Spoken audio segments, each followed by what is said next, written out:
The rain from a few episodes ago was still causing problems. So before anything else, I had to protect the vulnerable areas and find a way to compensate for the uneven floor. Meanwhile, the heating system reminded me that my math sometimes works by completely different rules. And when I finally got to the flooring, I realized the pattern had other plans for me. In this episode, you'll see how Tiny Alpha finally got a complete floor.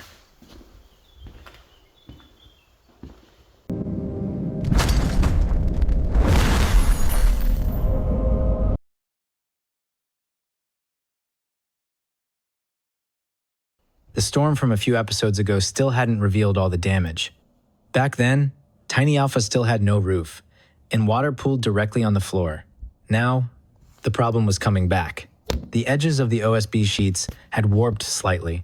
Not by much, maybe 1 or 2 millimeters, but enough that I had to account for it. But, like someone who never learns, I had something else to deal with before fixing the uneven floor. In the sensitive areas near the exterior doors, the bathroom, and where the kitchenette would be, I decided to protect the base of the floor with a waterproof membrane. Let's be honest, at some point, a door will get left open during the rain, or a sink will overflow. Better to think about that now.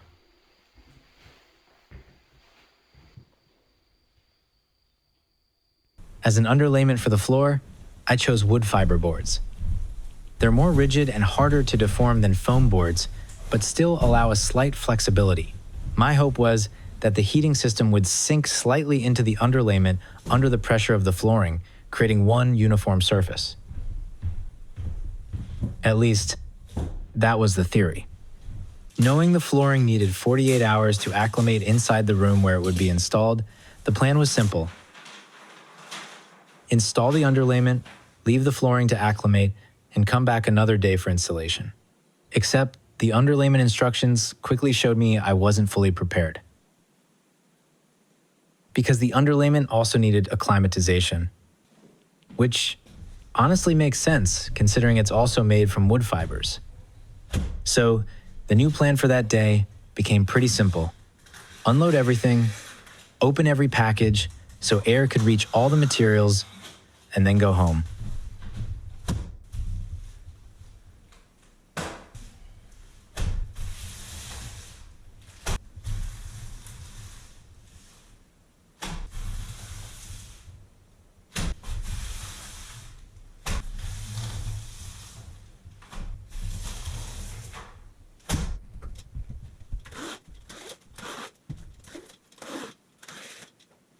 To compensate for the uneven OSB, I used underlayment over underlayment. I figured the 2 millimeters foam layer would soften the level differences, while the wood fiber boards would add stability. The interior layout actually helped a lot here. I didn't have many cuts to make.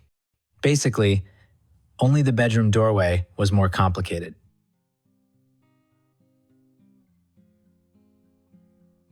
I installed both layers at the same time to avoid stepping too much on the foam layer.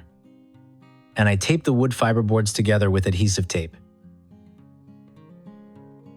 I honestly can't tell you exactly why. I saw other people doing it and just trusted the process. Although, if anyone knows the exact purpose of the tape, I'd genuinely like to know.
After the underlayment, it was time for the heating system, which I had ordered before the walls were even finished, and that became obvious now. The heating system for the bedroom was too large for the bedroom. Sometimes my math works completely differently from reality. So I had to improvise. I moved it into the living area, where, honestly, it was still slightly oversized, but at least it also covered the entrance area. For the bedroom, I needed another system, a shorter one, and one that would still leave me a few mounting points for the future bed. Yes, the bed. But we'll get to that in a future episode. Before I could focus on the flooring, there was still something important left to do: the electrical connections. In total, there are 3 heating mats, one in the bathroom, one in the bedroom, and one for the living room and hallway, all designed as 2 separate zones controlled by the same thermostat. That's also why you can see those 2 light bulbs with wires coming out of the wall. The cold leads are slightly thicker than the heating wires, so they had to be recessed into the underlayment.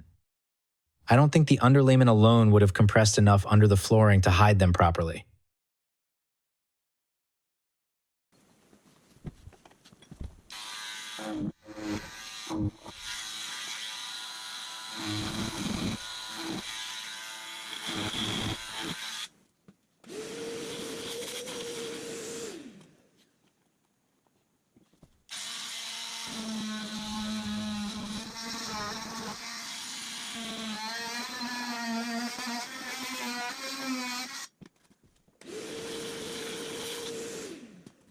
To protect the electrical connections from mechanical stress, I installed a junction box directly into the floor, in an area where it's less likely someone would step. And for that, I even had to cut into the first layer of OSB.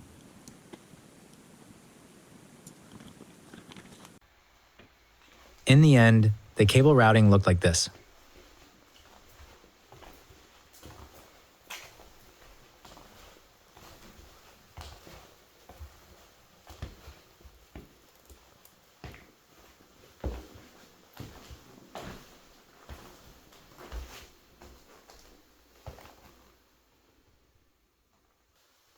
Only now could I finally start working on the flooring itself. I wanted one continuous line across the entire interior space, so I started from the front side.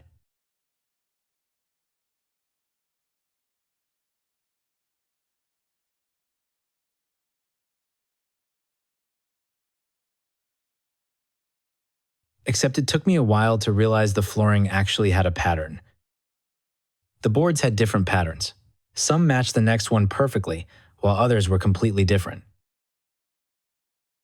So everything I had installed up to that point had to come back apart. I spread the boards out wherever I could, on the floor, against the walls, trying to match the pattern as well as possible, before properly continuing the installation.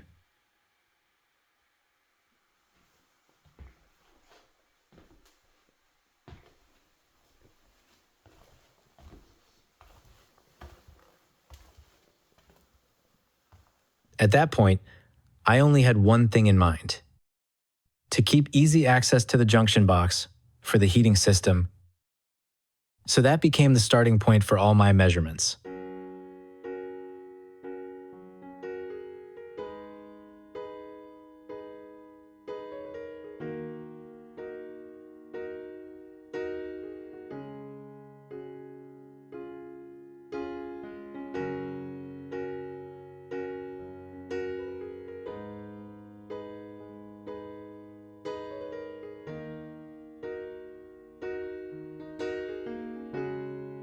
There are highly visible areas, and areas that would eventually be covered by furniture or rugs. So I tried to keep the pattern continuity mainly in the areas that would remain visible.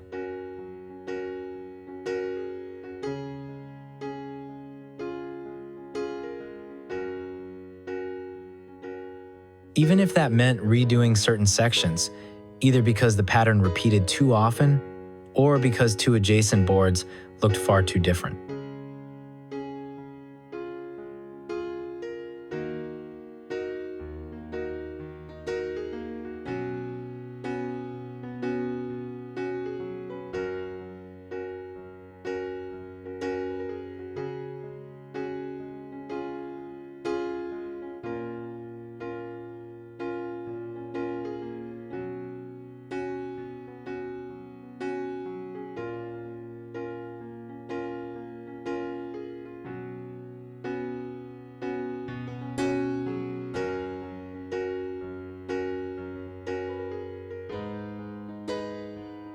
Once the front section was done, the rest of the floor started moving much faster.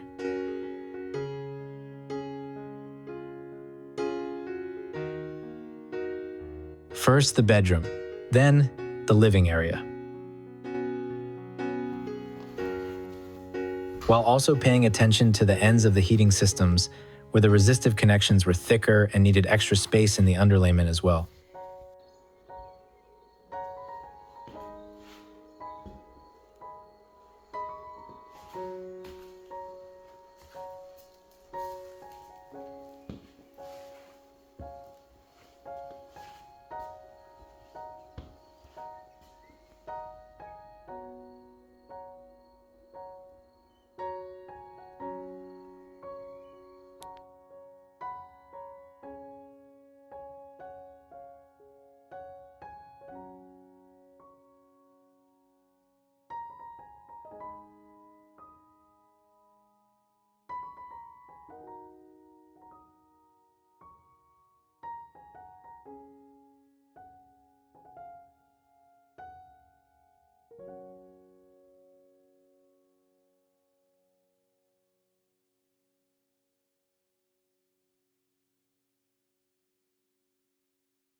And in the end, the floor looked like this.